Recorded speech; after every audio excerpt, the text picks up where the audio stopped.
আপনি কি জানেন একই মার্কেটে একই সময়ে একজন মানুষ ধীরে ধীরে ধনী হয় আর আরেকজন মানুষ সব হারিয়ে ফেলে? কারণটা কি জানেন? টেকনিক না, ইনফরমেশন না, বরং একটা শব্দ: রিস্ক ম্যানেজমেন্ট।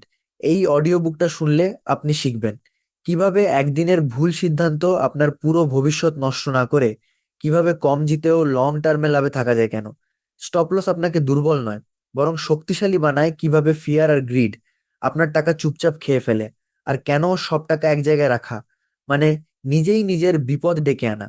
বেশিরভাগ মানুষ প্রফিটের পিছনে দৌড়ায়, কিন্তু যারা জেতে তারা আগে শেখে কিভাবে হারতে হয় না।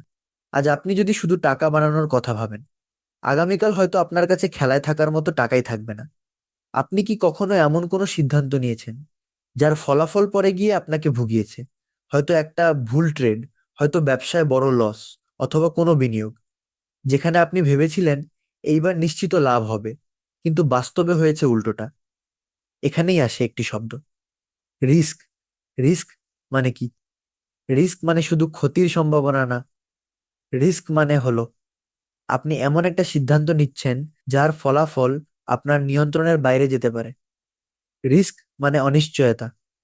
রিস্ক মানে আপনি জানেন এখানে লাভও হতে পারে, আবার বড় ক্ষতিও হতে পারে। কিন্তু সমস্যা হলো বেশিরভাগ মানুষ রিস্ক নেয়, কিন্তু রিস্ক ম্যানেজ করতে জানে না। খেয়া মানুষ ব্যর্থ হয়, কাবো মানুষ আগে ভাবে কিভাবে বেশি লাভ করব, কিন্তু খুব কম মানুষ আগে ভাবে কিভাবে আমি আমার টাকা বাঁচাবো। মানুষ স্বপ্ন দেখে বড় প্রফিটের, কিন্তু প্ল্যান করে না বড় লস থেকে বাঁচার। তারা ভাবে এই ট্রেডটা নিশ্চিত কাজ করবে, এই বিজনেস আইডিয়াটা ফেল করবে না, এই ইনভেস্টমেন্টে কোনো রিস্ক নেই। কিন্তু বাস্তবতা হলো যেখানে রিস্ক নেই সেখানে রিটার্নও নেই, আর যেখানে রিস্ক আছে সেখানে ক্ষতির সম্ভাবনাও আছে। যারা ব্যর্থ হয় তারা ক্ষতি হওয়ার পর ভাবে, যারা সফল হয় তারা ক্ষতি হওয়ার আগেই প্রস্তুত থাকে। এই অডিও বুক কাদের জন্য? এই অডিও বুক আপনার জন্য। আপনি যদি একজন ট্রেডার হন যিনি বারবার লস করে হতাশ হয়ে পড়ছেন, আপনি যদি একজন বিজনেস ওনার হন যিনি ভয় পান একটা ভুল সিদ্ধান্ত সব শেষ করে দেবে কিনা, আপনি যদি একজন ইনভেস্টর হন যিনি ভবিষ্যতের জন্য নিরাপদভাবে টাকা বাড়াতে চান, অথবা আপনি যদি একজন এন্টারপ্রেনর হন যিনি বড় স্বপ্ন দেখেন কিন্তু বড় ঝুঁকির মধ্যে দিয়ে হাঁটেন, আপনি যেই হন না কেন, আপনি যদি দীর্ঘদিন টিকে থাকতে চান, এই অডিও বুক আপনার জন্য। মূল মেসেজ, কোর মেসেজ। আজ এই অডিও বুকের সবচেয়ে গুরুত্বপূর্ণ লাইনটা মনে রাখুন: protect your capital first, profit will follow.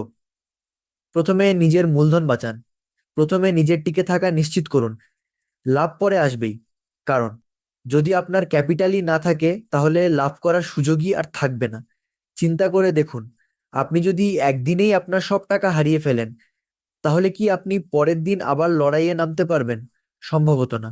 সফল মানুষরা আগে প্রশ্ন করে না আমি কতটা লাভ করতে পারি, তারা আগে প্রশ্ন করে আমি সর্বোচ্চ কতটা হারাতে পারি। এক ট্রেড বা এক সিদ্ধান্তে সর্বোচ্চ এক রিস্ক। ধরুন আপনার মোট ক্যাপিটি টাকা, স্মার্ট ট্রেডার বা স্মার্ট ইনভেস্টর হলে একটা সিদ্ধান্তে আপনি থেকে এর বেশি রিস্ক নেবেন না। মানে টাকার উড়াথরা রিস্ক মানে সর্বোচ্চ টাকার লস, এর বেশি নয়। কারণ আপনি জানেন আজ একটা ভুল হতে পারে, কিন্তু আজকের ভুল যেন আপনার পুরো ভবিষ্যৎ নষ্ট না করে। একটা বড় লস শুধু টাকা নেয় না, এটা আত্মবিশ্বাস নেয়, মানসিক শক্তি নেয়, আর পরের ভালো সিদ্ধান্ত নেওয়ার ক্ষমতাটাও নষ্ট করে দেয়। ইমোশনাল ডিসিশন নয়, ক্যালকুলেটেড ডিসিশন। বেশিরভাগ মানুষ ট্রেড করে বা সিদ্ধান্ত নেয় অনুভূতির উপর ভিত্তি করে। ভয় পেলে হুট করে বেরিয়ে যায়, লোভ পেলে বেশি ঝুঁকি নিয়ে ফেলে, রাগ হলে রিভেঞ্জ নিতে চায়। কিন্তু প্রফেশনালরা আবেগ দিয়ে নয়, তারা নাম্বার দিয়ে সিদ্ধান্ত নেয়। তারা আগে হিসাব করে, তারপর কাজ করে। প্রশ্নটা হওয়া উচিত: এই সিদ্ধান্তে আমি সর্বোচ্চ কতটা হারাতে পারি, না যে এইবার কতটা বড় প্রফিট হবে। Capital preservation, long term survival. আপনার ক্যাপিটালই আপনার অস্ত্র, আপনার ক্যাপিটালই আপনার অক্সিজেন। যদি অস্ত্র ভেঙে যায়, যদি অক্সিজেন শেষ হয়ে যায়, তাহলে যুদ্ধ আর চালানো যায় না। মার্কেটে টিকে থাকার সবচেয়ে বড় গোপন রহস্য হলো আগে বাঁচুন, তারপর জিতুন। যারা আজও মার্কেটে আছে তারা সবচেয়ে স্মার্ট ছিল না, তারা সবচেয়ে বেশি প্রফিটও করেনি, তারা শুধু নিজেদের ক্যাপিটাল রক্ষা করতে পেরেছিল।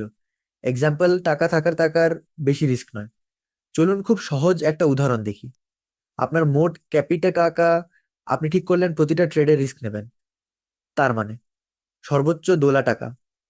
ট্রেড ভুল হলে আপনি শান্ত থাকবেন, কারণ আপনি আগেই জানতেন এই লসটা আপনার পরিকল্পনার অংশ। আপনি ভেঙে পড়বেন না, আপনি রাগে ভুল সিদ্ধান্ত নেবেন না, আপনি পরের ভালো সুযোগটার জন্য প্রস্তুত থাকবেন। একটু কল্পনা করুন, আপনি একটা নৌকায় উঠেছেন, হঠাৎ নৌকায় পানি ঢুকতে শুরু করলো, আপনি কি বলবেন আর একটু দেখি, হয়তো নিজে নিজেই ঠিক হয়ে যাবে? না, আপনি সঙ্গে সঙ্গে পানি বের করার চেষ্টা করবেন, কারণ আপনি জানেন ছোট সমস্যাকে বড় হতে দিলে নৌকায় ডুবে যাবে। ট্রেডিং, ব্যবসা, ইনভেস্টমেন্ট, সব জায়গাতেই স্টপ লস হলো সেই পানি বের করার ব্যবস্থা। স্টপ লস না দিলে বড় ক্ষতি অবশ্যম্ভাবী। স্টপ লস ছাড়া সিদ্ধান্ত মানে চোখ বেঁধে গাড়ি চালানো, হয়তো কিছু দূর ঠিকঠাক চলবে, কিন্তু একদিন না একদিন বড় দুর্ঘটনা হবেই। আপনি যদি আগে থেকে ঠিক না করেন, ভুল হলে আমি কোথায় থামবো, তাহলে ভুলটা আপনাকে থামিয়ে দেবে, একদম কঠিন ভাবে। বড় লস হঠাৎ করে হয় না, বড় লস হয় ছোট লসকে অস্বীকার করতে করতে। লস ছোট রাখো, প্রফিট বড় হতে দাও। সফল মানুষদের একটা কমন অভ্যাস আছে, তারা ক্ষতি হলে দ্রুত বেরিয়ে যায়, আর লাভ হলে ধৈর্য ধরে বসে থাকে। বেশিরভাগ মানুষ উল্টোটা করে, লস হলে ধরে রাখে, আর একটু লাভ হলেই ভয়ে বেরিয়ে যায়। স্টপ লস আপনাকে শেখায় ছোট ক্ষতিকে সম্মান করতে, আর বড় লাভকে সময় দিতে। ছোট লস আপনার শত্রু না, বড় লস আপনার শত্রু। Smart traders focus on R, not win rate. নতুনরা ফোকাস করে আমি কতবার জিতলাম, প্রফেশনালরা ফোকাস করে আমি জিতলে কতটা জিতছি, হারলে কতটা হারাচ্ছি।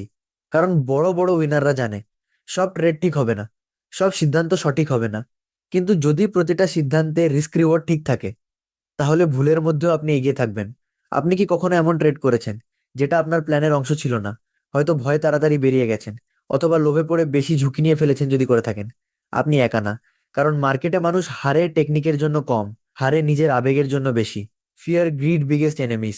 ভয় আপনাকে বলে এখনই বেরিয়ে যাও, না হলে সব শেষ। লোভ আপনাকে বলে আর একটু রাখো, আরো হবে। দুটোই আপনাকে প্ল্যান থেকে বের করে দেয়। ভয় আপনাকে ছোট লাভে বের করে আনে, লোভ আপনাকে বড় লসের দিকে ঠেলে দেয়। মার্কেটে আপনার আসল শত্রু চার্ট না, আপনার আসল শত্রু আপনার নিজের মাথার ভেতরে দুইটা কণ্ঠস্বর, ফিয়ার আর গ্রিড। রিভেঞ্জ ট্রেডিং এড়াও। ধরুন একটা ট্রেডে লস হলো, মাথার ভেতর হঠাৎ আগুন জ্বলে উঠলো, এই লসটা আজকেই তুলে নেব। এই মানসিকতা থেকেই জন্ম নেয় রিভেঞ্জ ট্রেডিং। এটা ট্রেডিং না, এটা আবেগের প্রতিশোধ। রিভেঞ্জ ট্রেডিং করলে প্ল্যান থাকে না, রিস্ক বেড়ে যায় আর লসের উপর লস জমতে থাকে। একটা লস আপনাকে ক্ষতি করতে পারে, কিন্তু রিভেঞ্জ ট্রেডিং আপনার অ্যাকাউন্ট শেষ করে দেয়। ওভার ট্রেডিং মানেই ক্যাপিটাল ধ্বংস। একদিনে খুব বেশি ট্রেড করা মানে আপনি মার্কেটের বিরুদ্ধে যুদ্ধ ঘোষণা করেছেন।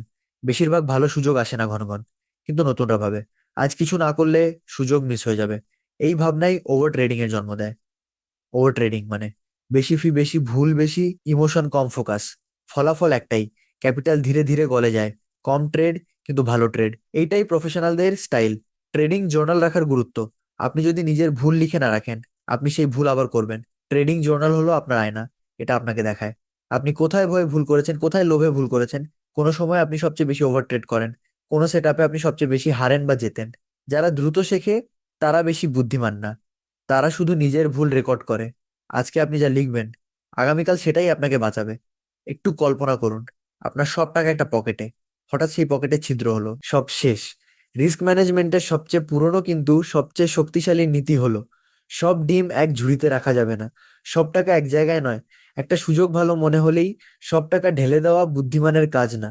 কারণ মার্কেট, ব্যবসা, ইনভেস্টমেন্ট কিছুই নিশ্চিত না। একটা ভুল সিদ্ধান্ত যদি আপনার সব ক্যাপিটাল নিয়ে যায়, তাহলে আপনি আর ফিরে দাঁড়ানোর সুযোগই পাবেন না।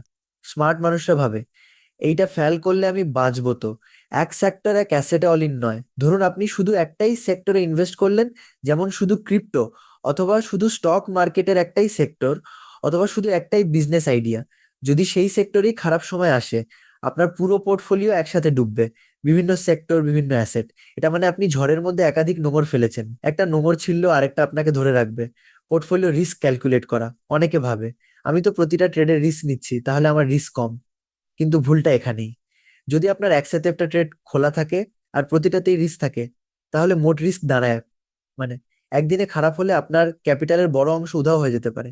স্মার্টরা শুধু এক ট্রেডের রিস্ক দেখে না, তারা পুরো পোর্টফোলিওর রিস্ক দেখে। কোরিলেটেড ট্রেডে সতর্কতা, সব ট্রেড আলাদা মনে হলে অনেক সময় তারা একে অপরের সাথে জড়িত থাকে। ধরুন আপনি একই সময়ে একই সেক্টরের কয়েকটা স্টক কিনলেন, অথবা একই মার্কেটের কয়েকটা পেয়ারে ট্রেড করলেন। বাইরে থেকে আলাদা মনে হলেও ভেতরে ভেতরে রিস্ক একই। যদি সেই সেক্টর বা মার্কেট পড়ে যায়, সবগুলো ট্রেড একসাথে লস দেবে। এটা ডাইভার্সিফিকেশন না, এটা একই ঝুঁকির একাধিক কপি। আজ আপনি যা শুনলেন, এইটা রুল শুধু ট্রেডিং বা ইনভেস্টমেন্টের জন্য না, এই রুলগুলো জীবনের জন্য। কারণ জীবনেও ভুল সিদ্ধান্তে বড় ক্ষতি হয়, আর সঠিক রিস্ক ম্যানেজমেন্ট আপনাকে টিকিয়ে রাখে। আর যদি আপনি একটা জিনিস মনে রাখেন, তাহলেই এই অডিও বুকের উদ্দেশ্য সফল। বড় প্রফিটের আগে নিজের ক্যাপিটাল বাঁচান, আবেগ দিয়ে নয়, হিসাব দিয়ে সিদ্ধান্ত নিন। ছোট লসকে সম্মান করুন, বড় লসকে ভয় পান, আর সব ডিম এক ঝুড়িতে রাখবেন না। আপনি আজ এখান থেকে নতুন কোনো টেকনিক নিয়ে যাচ্ছেন না, আপনি নিয়ে যাচ্ছেন টিকে থাকার মানসিকতা। কারণ যারা দ্রুত বড় হতে চায় তারা দ্রুত শেষ হয়ে যায়, আর যারা ধীরে নিয়ম মেনে চলে তারাই একদিন অনেক দূর যায়। আপনি যদি এই অডিও বুক থেকে একটা উপকার পান, তাহলে এই জার্নিতে একা থাকবেন না। চ্যানেলটা সাবস্ক্রাইব করুন, অডিও বই বাংলা, এই নামটাই মনে রাখুন, অডিও বই বাংলা। এখানে আপনি পাবেন বাস্তব জীবনের শিক্ষা, ফিন্যান্স, মাইন্ডসেট আর মোটিভেশনের গল্প, সবকিছু বাংলায়, আপনার ভাষায়। এই অডিওটা ভালো লাগলে লাইক দিন, বন্ধুদের সাথে শেয়ার করুন, কারণ হয়তো আপনার শেয়ার করা এই কথাগুলো কারো জীবনের বড় ক্ষতি থেকে বাঁচিয়ে দেবে।